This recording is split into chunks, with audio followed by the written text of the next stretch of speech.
السلام علیکم ورحمۃ اللہ وبرکاتہ۔ الحمد للہ وکفا وسلام علی حبیبہ المصطفیٰ، اما بعد فاعوذ باللہ من الشیطان الرجیم، بسم اللہ الرحمن الرحیم۔ ان اللہ وملائکتہ یصلون علی النبی یا ایہا الذین آمنوا صلوا علیہ وسلموا تسلیما۔ اللہم صل علی سیدنا محمد معدن الجود والکرم وآلہ واصحابہ الکرام وابنہ الکریم وبارک وسلم صلاۃ دائمۃ سرمدا ابدا۔ سیرت مصطفیٰ کے اس سلسلے میں نبوت کا 7واں سال تھا۔ جیسے کہ آپ نے اب تک جو سماعت کیا وہ یہ کہ مصائب، مشقتیں اور تکلیفیں مسلسل نبی پاک صلی اللہ علیہ وسلم اور ان کے صحابہ سامنا کر رہے تھے۔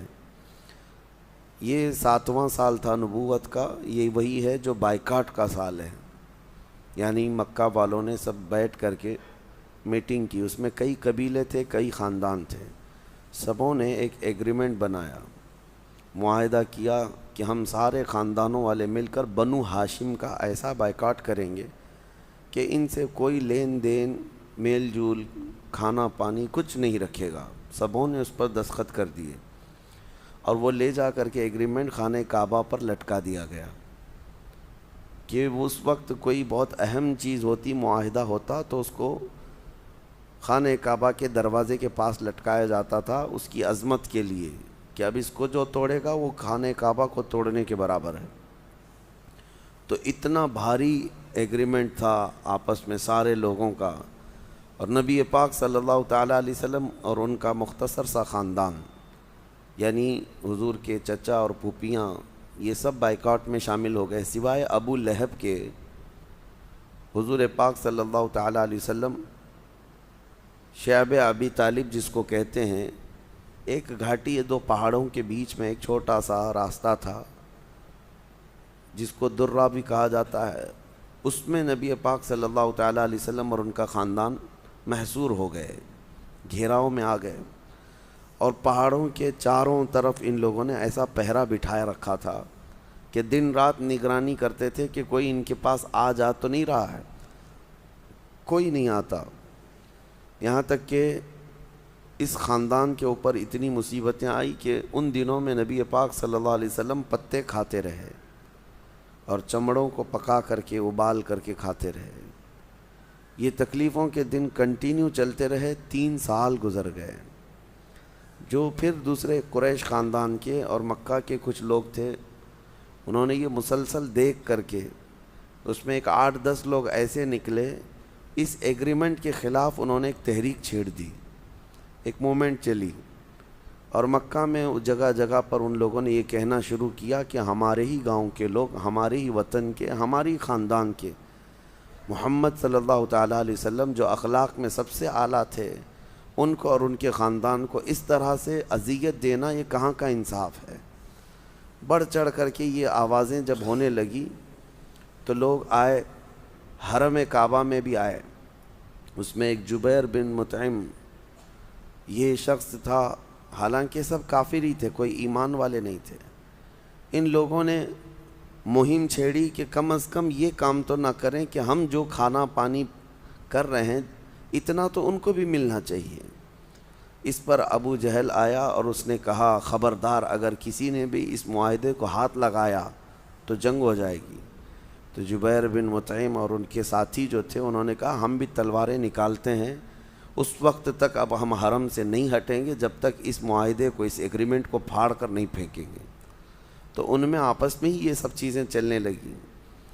تو پھر بات یہاں تک پہنچی کہ جناب ابو طالب، اس وقت ان کی عمر کافی ہو چکی تھی، وہ بوڑھے ہو چکے تھے اور کمزور بھی تھے، لیکن وہ ساتھ میں نبی پاک صلی اللہ علیہ وسلم کے یہ بائیکاٹ خود بھی جھیل رہے تھے۔ تو آئے کئی سرداران قریش اور مکہ کے جو بڑے لوگ ہیں، جناب ابو طالب کے پاس آ کر کہنے لگے کہ دیکھیں مسئلہ صرف اتنا ہے، محمد صلی اللہ تعالیٰ علیہ وسلم اور ہمارے درمیان آپ حائل ہیں، اس لیے آپ کو بھی یہ تکلیفیں اٹھانی پڑی، آپ کو بھی یہ تکلیفیں اٹھانی پڑی، لہٰذا اگر آپ نہ ہوتے تو یہ بائیکاٹ بھی نہیں ہوتا اتنا زیادہ۔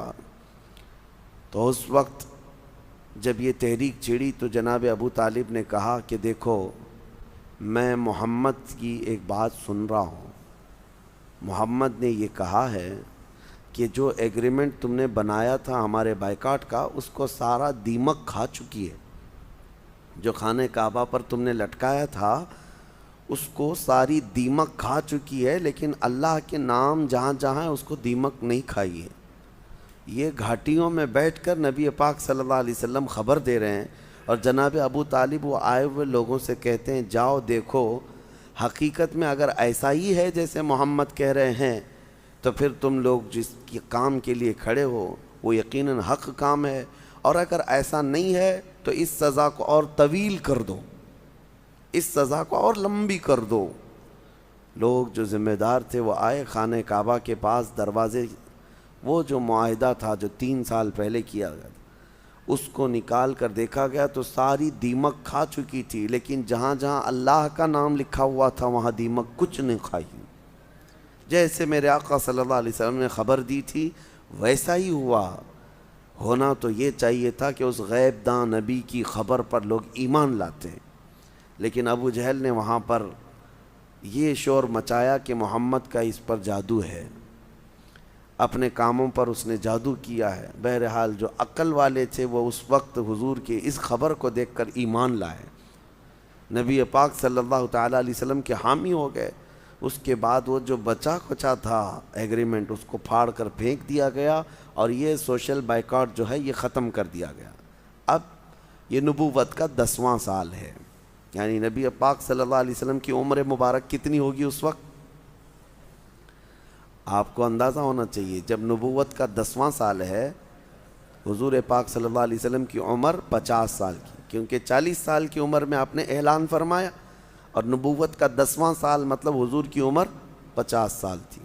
یہ وہ سال ہے جب حضور اکرم صلی اللہ علیہ وسلم کے لیے 2 بڑی آزمائشیں، ایک جناب ابو طالب کا انتقال، جو ان کے عزیز چچا رہے، تقریباً 42 سال حضور کی کفالت کرنے والے، 40 سال کے سے زیادہ کا عرصہ حضور صلی اللہ تعالی علیہ وسلم کی کفالت جنہوں نے کیا، ان کا انتقال تھا۔ حضور کو اس کا بڑا غم تھا، بہت غم تھا، کیونکہ ہر گھڑی جو حضور پاک صلی اللہ علیہ وسلم کی حمایت کے لیے کھڑے رہے، ان کا انتقال یہ نبوت کے 10ویں سال تھا۔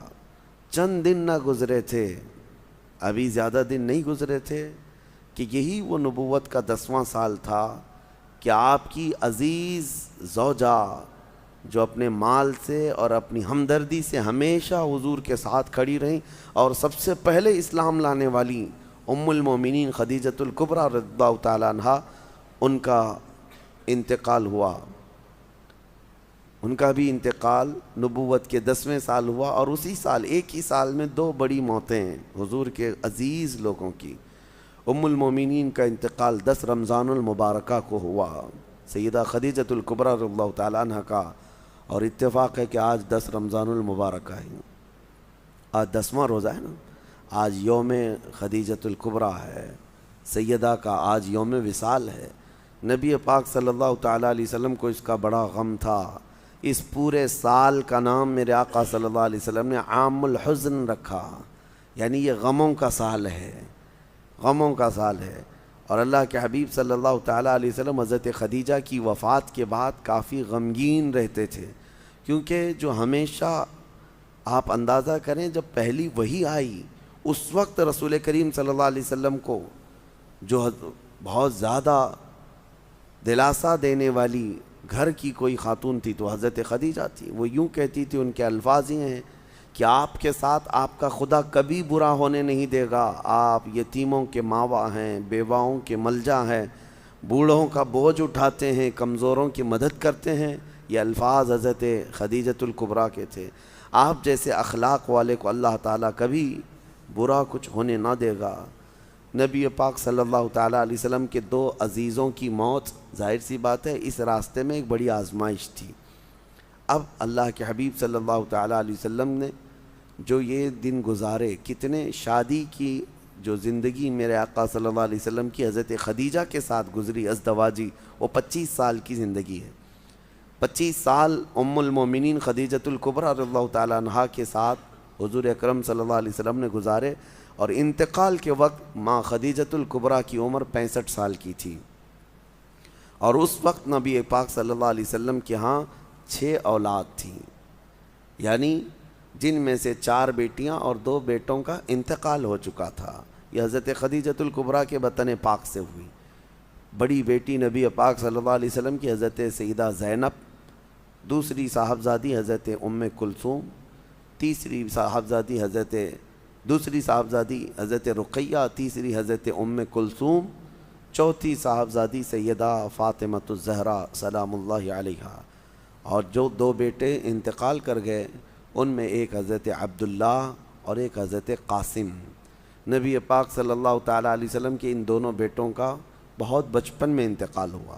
یہ 6 اولاد پوری ام المومنین خدیجۃ الکبریٰ کے بطن پاک سے ہوئی، جن میں 4 باحیات رہیں اور 2 انتقال کر گئیں، اور اسی حال میں نبی پاک صلی اللہ تعالیٰ علیہ وسلم رہے، اور پھر جب آپ تنہا رہتے، غمگین رہتے، تو ایک صحابیاں ہیں حکیم بنت حرام، اور جن کا نام تاریخ میں ہے خولہ، تو یہ نبی پاک صلی اللہ تعالیٰ علیہ وسلم کی غمگینی کو دیکھ کر انہوں نے خود مشورہ دیا کہ نبی پاک صلی اللہ علیہ وسلم کو کہ آپ دوسرا نکاح کیوں نہیں کرتے ہیں، آپ تنہا کیوں رہتے ہیں؟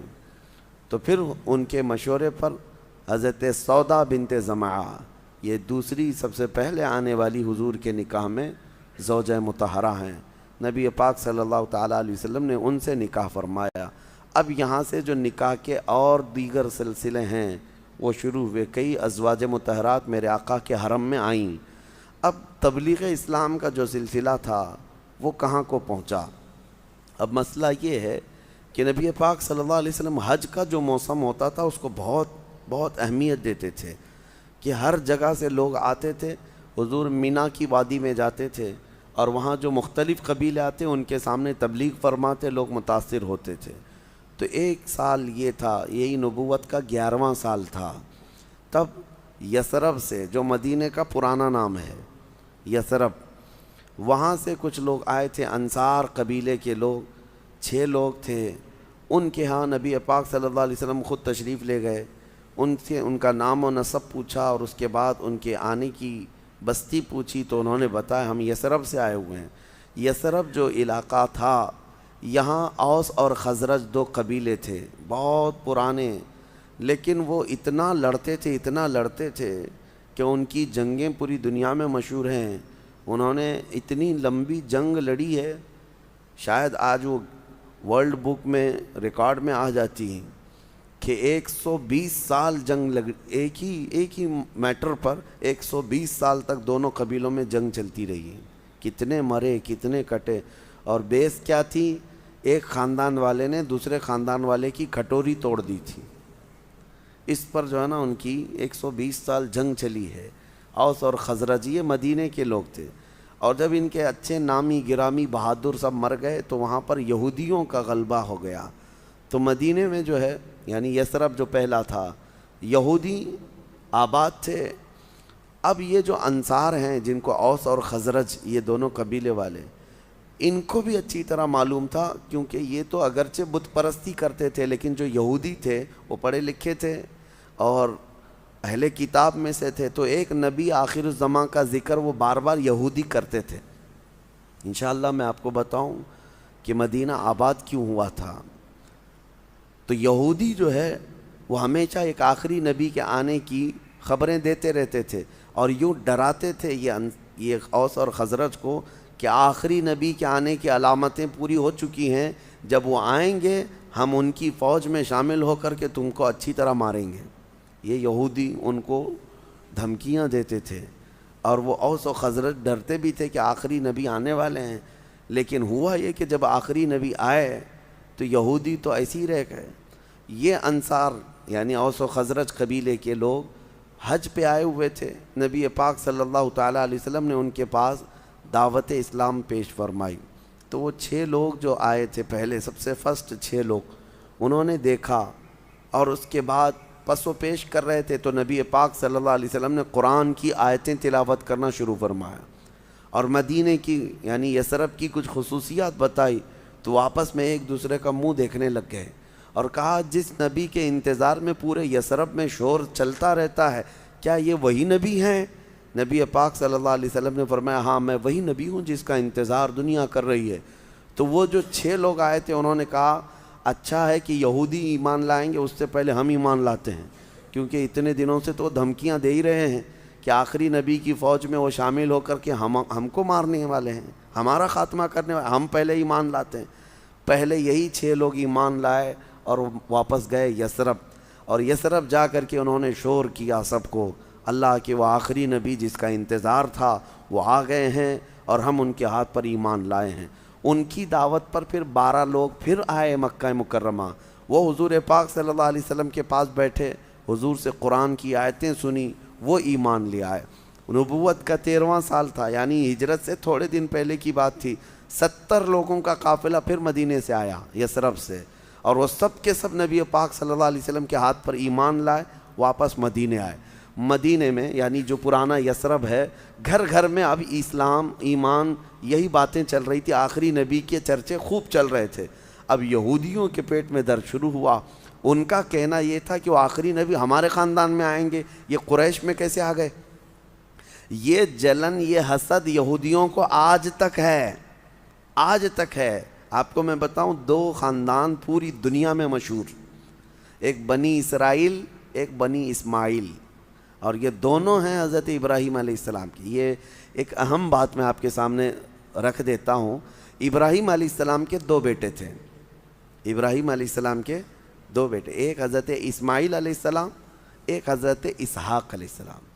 اسحاق علیہ السلام کی اولاد میں ہزاروں نبی آئے جن کو آج بنی اسرائیل کہا گیا، قرآن میں بھی ہے۔ اسحاق علیہ السلام کے بیٹے یعقوب علیہ السلام، ان کا نام ہی اسرائیل تھا، اور ان کے 12 بیٹے ہوئے، اس میں حضرت یوسف علیہ السلام بھی ہیں۔ تو یہ حضرت ابراہیم علیہ السلام کے ایک بیٹے سے جو نسل چلی وہ بنی اسرائیل، اور سارے یہودی اسی میں ہیں، اور ایک بیٹے حضرت اسماعیل جن کی قربانی ہوئی، جن کی قربانی پیش کی گئی، اسماعیل علیہ السلام۔ ان کی اولاد میں انبیاء کرام کا تو ثبوت نہیں ہے، لیکن ایک ہی نبی آئے جو کائنات کے سب سے آقا و مولا، محمد الرسول اللہ صلی اللہ علیہ وسلم، سب سے بڑے آقا و مولا حضور پاک صلی اللہ علیہ وسلم کس کی اولاد میں ہوئے؟ اسماعیل علیہ السلام۔ تو یہ اس وقت سے چپکلش چل رہی ہے، ان کا خیال یہ ہے یہودیوں کا کہ بنی اسرائیل میں ہونا چاہیے، سارے نبی اسی میں آتے رہے۔ یہ بنی اسماعیل کو یہ شرف کیوں مل گیا کہ آخری نبی ان کے خاندان میں آ گئے؟ آپ کو میں بتاؤں بنی اسرائیل میں کون کون ہیں؟ داؤد علیہ السلام، سلیمان علیہ السلام، موسیٰ علیہ السلام، عیسیٰ علیہ السلام، زکریا علیہ السلام، یحییٰ علیہ السلام، یہ سارے جتنے بڑے بڑے اولو العزم پیغمبر ہیں، حضرت ایوب علیہ السلام، یہ سب کے سب، یوسف علیہ السلام، یعقوب علیہ السلام، یہ سب یہی حضرت اسحاق علیہ السلام کی اولاد میں ہے، بنی اسرائیل میں۔ اب بنی اسماعیل میں اگرچہ اور نبی نہیں، لیکن ایک ہے جو سب سے اعلیٰ ہے، محمد الرسول اللہ صلی اللہ علیہ وسلم۔ اب یہ جھگڑا مدینے میں سب سے پہلے یہودیوں نے شروع کیا اور کہا کہ یہ کیسے ہو سکتا ہے۔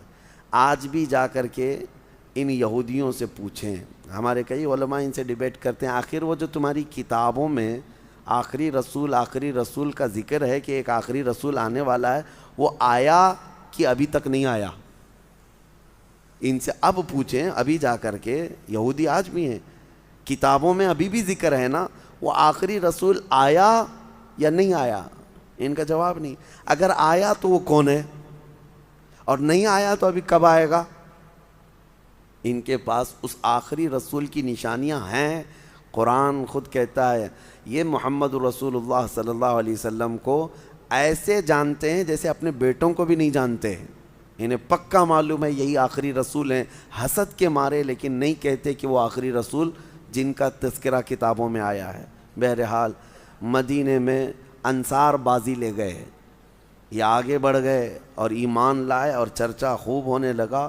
یہی سبب تھا کہ یثرب یعنی پہلے مدینے میں جب گھر گھر میں اسلام پھیل گیا تو تو نبی پاک صلی اللہ تعالیٰ علیہ وسلم مکہ سے ہجرت کر کے مدینے کو ہی منتخب اسی لیے فرمایا کہ آلریڈی وہاں پر حضور صلی اللہ تعالیٰ علیہ وسلم کے چاہنے والوں کی تعداد بہت زیادہ تھی۔ بہرحال ہجرت یہ 13ویں سال ہوئی، نبوت کے 13ویں سال، اس وقت تک نبی پاک صلی اللہ علیہ وسلم مکہ مکرمہ میں ہی تھے۔ اللہ کریم ہم سب کو نبی پاک صلی اللہ تعالیٰ علیہ وسلم کی سیرت طیبہ سے درس و عبرت حاصل کرنے کی توفیق عطا فرمائے، ہماری زندگیوں میں حضور کی سیرت کی جھلکیاں عطا فرمائے۔ وآخر دعوانا ان الحمدللہ رب العالمین۔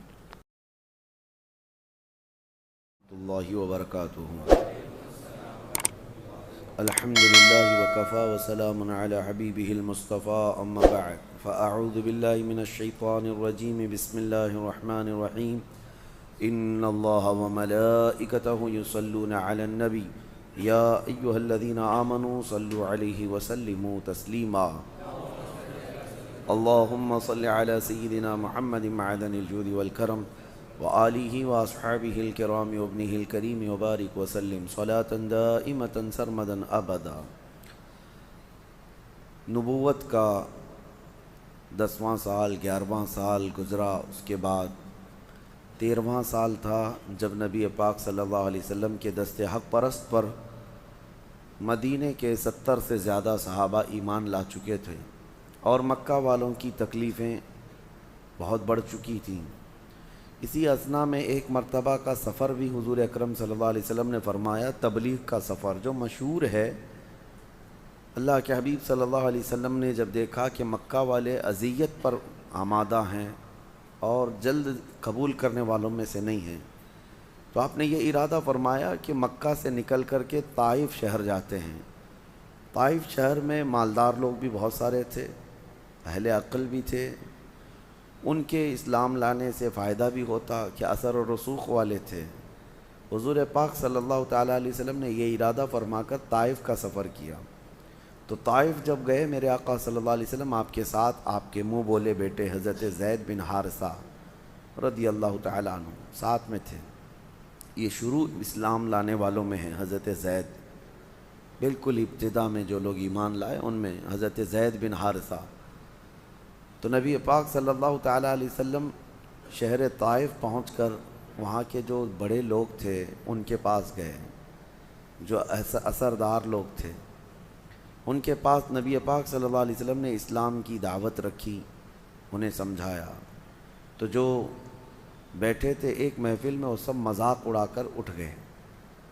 دوسری جگہ نبی پاک صلی اللہ علیہ وسلم تشریف لے گئے، وہاں پر بھی یہی حال ہوا، ان میں سے ایک بھی جو ہے آپ کی دعوت کی طرف آنے کو تیار نہ ہوا۔ اتنے پر اگر بس ہوتا تو ٹھیک، لیکن ان ظالموں نے نبی پاک صلی اللہ علیہ وسلم کا مذاق اڑاتے اڑاتے نوجوانوں میں یہ بات مشہور کر دی کہ ہمارے شہر میں نعوذ باللہ من ذالک مجنون، پاگل، اس طرح کے الفاظ کہہ کر کہ ایسا شخص آیا ہے جو ہمیں ہمارے پرانے دین سے ہٹانا چاہتا ہے۔ تو محلے کے اوباش لڑکے سب باہر آئے اور حضور پاک صلی اللہ علیہ وسلم جہاں راستے سے چلتے آپ کے آگے پیچھے وہ شور مچاتے اور آپ کو اذیتیں دیتے، یہاں تک کہ حضور پاک صلی اللہ علیہ وسلم پر انہوں نے پتھر مارنے شروع کیے اور اس کے بعد نوکیلے چیزیں پھینکنا شروع کی ہیں۔ حضور پر ان لوگوں نے اس قدر پتھر بازیاں کی تھی کہ اللہ کے حبیب صلی اللہ علیہ وسلم کی پیشانی پوری خون آلود تھی۔ اور حضرت زید بن حارثہ یہ خود روایت کرتے ہیں، کبھی وہ آگے آ کر، کبھی پیچھے آ کر، کبھی دائیں کبھی بائیں حضور کے اطراف آتے ہیں اور ان پتھروں کو اپنے اوپر لینے کی کوشش کرتے کہ نبی پاک صلی اللہ علیہ وسلم پر نہ آئے، لیکن وہ کہتے میں اس کام میں ناکام رہا، میں جتنا بچاؤ کی کوشش کرتا کہ نبی پاک پر کوئی پتھر نہ آئے، مجھ پر گرے ہیں سب پتھر، اس کے باوجود اللہ کے حبیب صلی اللہ علیہ وسلم اتنے زخمی ہوئے ہیں کہ حضرت زید بن حارثہ کہتے ہیں کہ خون رستے رستے آپ کی پنڈلیوں سے آپ کی چپلوں پہ، آپ کے نالین پاک میں اتنا جم گیا تھا کہ خون خشک ہو گیا، اور ان اوباشوں سے بدماشوں سے پیچھا چھوڑا کر حضور پاک صلی اللہ تعالیٰ علیہ وسلم دن بھر کے تھکے ہوئے تھے۔ ایک تو مکہ سے طائف 100 کلومیٹر کا سفر ہے، 100 کلومیٹر کا سفر کا مطلب اس زمانے میں 3 دن لگ جاتے جانے میں، یہ اتنا طویل سفر کر کے پہنچے ہیں اور ان لوگوں نے یہ ضیافت کی، اس طرح سے سامنا کیا۔ اس کے بعد پھر حضرت زید بن حارثہ کہتے ہیں کہ ہمیں نہ کھانے کو کوئی چیز ملی تھی نہ پینے کو۔ وہاں پر ایک انگور کا باغیچہ تھا، عتبہ اور شیبہ جو کافر تھے، مکہ کے ہی رہنے والے، حضور پاک صلی اللہ علیہ وسلم کو اچھی طرح سے جانتے تھے۔ انہوں نے جب دیکھا نبی پاک صلی اللہ تعالیٰ علیہ وسلم پر اس قدر یہاں طائف میں برا سلوک ہوا ہے، تو ان لوگوں نے اپنے باغیچے میں حضور پاک صلی اللہ علیہ وسلم کو بیٹھنے کے لیے جگہ دی، اور اس کے بعد حضور ان کے باغیچے میں گئے تو عداس نامی ایک شخص تھا جو باغیچے کے کام کاج پر مامور تھا۔ اس نے انگور کا ایک خوشہ لا کر کے حضور کی بارگاہ میں پیش کیا۔ حضور پاک صلی اللہ تعالیٰ علیہ وسلم نے اس شخص سے پوچھا کہ تم کہاں کے رہنے والے ہو؟ تو اس نے کہا میں نینوا کا رہنے والا ہوں۔ نبی پاک صلی اللہ علیہ وسلم نے مسکرا کر فرمایا یہ تو میرے بھائی یونس علیہ السلام کا شہر ہے۔ تو وہ عداس پہلی مرتبہ عربوں میں، یعنی حضور پاک صلی اللہ علیہ وسلم نے جب انگور اٹھایا تو بسم اللہ الرحمن الرحیم پڑھ کر کے انگور تناول فرمایا۔ تو عداس جو غلام تھا وہ پوچھنے لگا کہ یہ کلمہ میں نے عرب میں کہیں سنا نہیں، یہ صرف نبیوں کی زبان میں ہوا کرتا تھا۔ پھر جب حضور نے یہ فرمایا کہ میرے بھائی یونس کا وہ شہر ہے تو اس قدر متاثر ہوا اور کہا کہ ہم عراق میں سنتے تھے کہ آخری نبی آئیں گے عرب میں، اور یقیناً میں نے آپ کو محسوس کر لیا، اور وہ اس باغیچے میں سب سے پہلا شخص ہے جو حضور پر ایمان لایا۔ بدأ الاسلام غریبا، اسلام غریبوں سے پھیلا ہے۔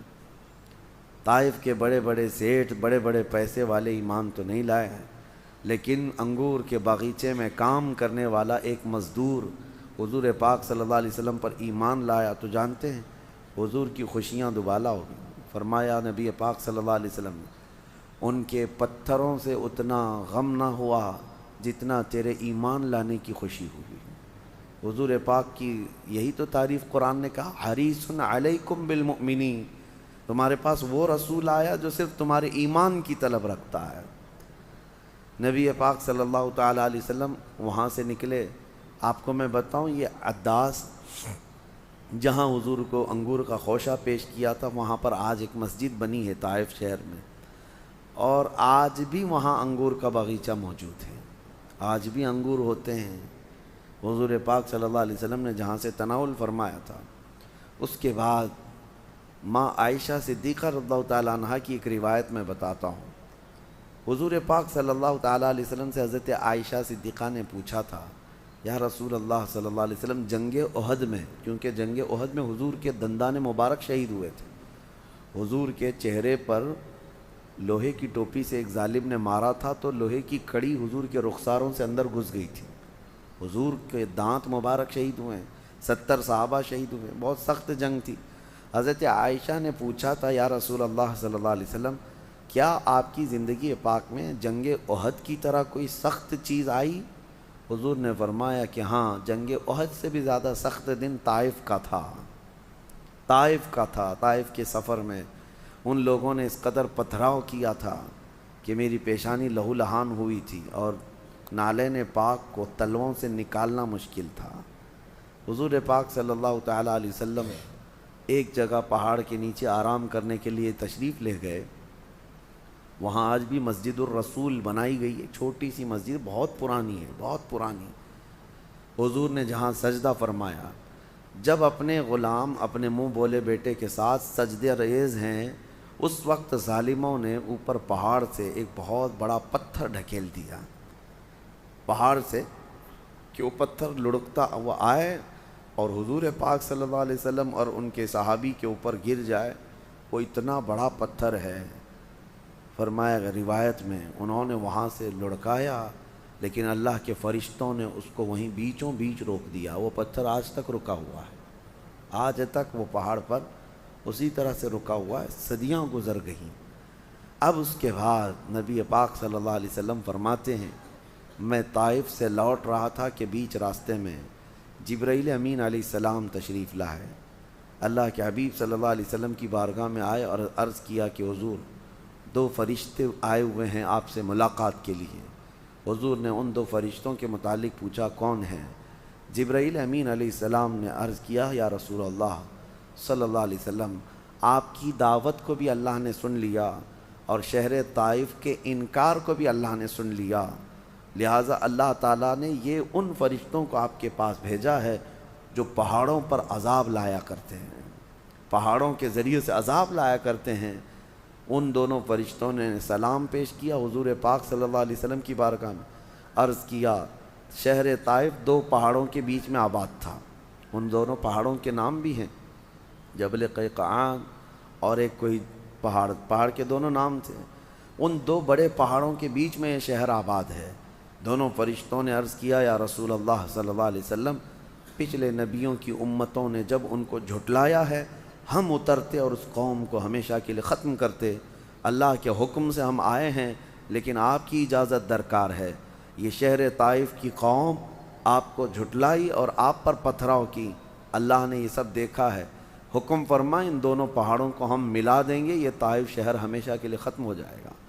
نبی پاک صلی اللہ تعالیٰ علیہ وسلم نے جب فرشتوں کی یہ بات سنی، حضرت زید بن حارثہ ساتھ میں تھے، یہ کہتے ہیں میں نے بھی عرض کیا یا رسول اللہ صلی اللہ علیہ وسلم آپ ان کے لیے ہلاکت کی دعا کریں، اس قدر اذیت دینے والی قوم۔ حضور پاک صلی اللہ علیہ وسلم نے اس وقت یہ جملہ فرمایا زید بن حارثہ سے کہ میں ان کی نسلوں میں ایمان لانے والی قوم کو دیکھ رہا ہوں، میں ان کی نسلوں میں اسلام کو دیکھ رہا ہوں۔ حضور پاک کی یہ دور بین نگاہ تھی۔ حضرت زید بن حارثہ کہتے ہیں حضور نے دعا تو کیا لیکن یوں کہا اللہم اہدک لقومی فإنہم لا یعلمون، اے اللہ میری اس قوم کو تو ہدایت دے دے کہ یہ مجھے نہیں پہچانتی ہے۔ حضور پاک صلی اللہ تعالیٰ علیہ وسلم کا ایک جملہ اور ہے حدیث پاک میں، وہ پڑھتے ہی ہمارے رونگٹے کھڑے ہوتے ہیں، زخموں سے چور بدن ہے، پیشانی لہو لہان ہے، دن بھر کی تھکان ہے، پلس اس پر بھوک اور پیاس کی شدت ہے، ان حالتوں میں جانتے ہو شام کا وقت آیا تو زید بن حارثہ کہتے ہیں نبی پاک صلی اللہ علیہ وسلم اپنے مولا کی بارگاہ میں رو رہے تھے، یہ کہتے ہوئے الفاظ تو سنیں، حضور پاک صلی اللہ علیہ وسلم یوں عرض کرتے ہیں کہ اشکو الیک یا اللہ قلت حیلتی، کہتے ہیں اللہ میں اپنا عذر تیری بارگاہ میں پیش کرتا ہوں۔ عذر کس کو کہتے ہیں؟ کمزوری کو۔ عرض کرتے ہیں میں ان پر غالب نہ آ سکا، میں ان کو دین نہ پہنچا سکا، اور ان لوگوں نے جو کچھ بھی میرے ساتھ کیا، اے اللہ اگر تو غضبناک نہیں ہے، تو ناراض نہیں ہے تو مجھے ان چیزوں کی پرواہ نہیں ہے۔ اے اللہ اگر تو مجھ سے راضی ہے تو ان کی تکالیف کی مجھے کوئی پرواہ نہیں، یہ نہیں کہ مولا ان کافروں کو چن چن کر کے تو ہلاک کر دے، بلکہ اس وقت بھی اپنے رحمان سے یہ التجا کہ اے اللہ میرے اس تبلیغ سے اگر تو ناراض نہیں ہے تو پھر ان کی تکلیف سے مجھے کوئی پرواہ نہیں ہے۔ یہ تاریخی جملے ہیں حدیث پاک میں، پڑھو تو دعاؤں میں عربی میں عجیب سی رقت طاری ہوتی ہے کہ کون ہے جو اس قدر تحمل رکھتا ہے، اس قدر برداشت کی طاقت رکھتا ہو کہ ان حالتوں میں بھی وہ اللہ کی رضا کے لیے کوشاں ہے، اللہ کی رضا کے لیے کوشاں ہے کہ اگر مولا تو راضی ہے تو یہ سب چیزیں ہیچ ہیں، کوئی مسئلہ نہیں۔ حضور پاک صلی اللہ تعالیٰ علیہ وسلم واپس مکہ تشریف لائے اور اس کے بعد پھر وہ ہجرت کے دن قریب آئے، جب 13 سال ہو گئے نبوت کے، مکہ مکرمہ میں اللہ کے نبی صلی اللہ تعالیٰ علیہ وسلم کو حکم ہوا کہ آپ مکہ سے نکل کر مدینے تشریف لے جائیں۔ یہ وہ دن تھے جب مکہ والوں نے مکمل پلاننگ کر لی تھی۔ دارالندوہ ایک جگہ ہے جہاں بیٹھ کر کے یہ میٹنگیں کرتے تھے سارے گرو گھنٹال، جتنے قبیلے کے بڑے بڑے سردار ہوتے تھے وہ ندوہ میں جمع ہوتے تھے۔ ندوہ ایک جگہ تھی جس پہ پنچ لگتی تھی، پنچایت ہوتی تھی، اور اس میں بڑے بڑے مشورے طے پاتے تھے۔ وہاں سارے لوگ جمع ہوئے، ابو جہل بھی تھا۔ یہ ایک بڑی لمبی حدیث ہے، اس میں لوگ کہتے ہیں کہ وہ سب لوگ میٹنگ کے لیے بیٹھے تھے کہ ان محمد کا کیا کیا جائے، بائیکاٹ کر کے دیکھا، مار کر کے دیکھا، ان کے غلاموں کے ساتھ بہت زیادہ ظلم سب کر کے دیکھا، لیکن ان کی دعوت رکتی نہیں۔ جب کبھی کوئی قافلہ مکہ آتا ہے تو اس میں کوئی نہ کوئی اسلام قبول کر لیتا ہے۔ پھیلتا جا رہا ہے یہ دین۔ تو پھر اس میٹنگ میں بیٹھے ہوئے لوگوں کی یہ روایت ہے کہ ایک شیخ تشریف لائے، عمر دراز تھے، سفید لباس میں، وہ میٹنگ میں آئے۔ میٹنگ میں بیٹھے ہوئے لوگ کہتے ہیں ہم تو انہیں جانتے نہیں تھے۔ اچھا حدیث میں یہ بھی لکھا ہوا ہے کہ وہ آنے والا کہا میں نجد سے آیا ہوں۔ کہاں سے؟ نجد، جس کو آج نجدی کہتے ہیں، وہ نجد کے رہنے والے کو نجدی کہتے ہیں۔ اور یہ بڑے عمر دراز شیخ تھے، وہ آئے، کہا کہ میں نے سنا کہ تم لوگ کوئی اچھے کام کی منصوبہ بندی کر رہے ہو تو میں بھی مشورہ دے دوں تمہیں۔ وہ آئے اور آ کر کے سب سے پوچھا کہ کیا کیا رائے ہے۔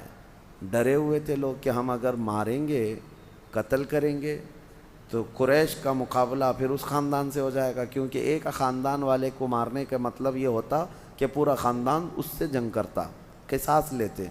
تو سب یہ ڈرے ہوئے تھے کہ پھر ہمارے خاندان میں لڑائیاں شروع ہوں گی۔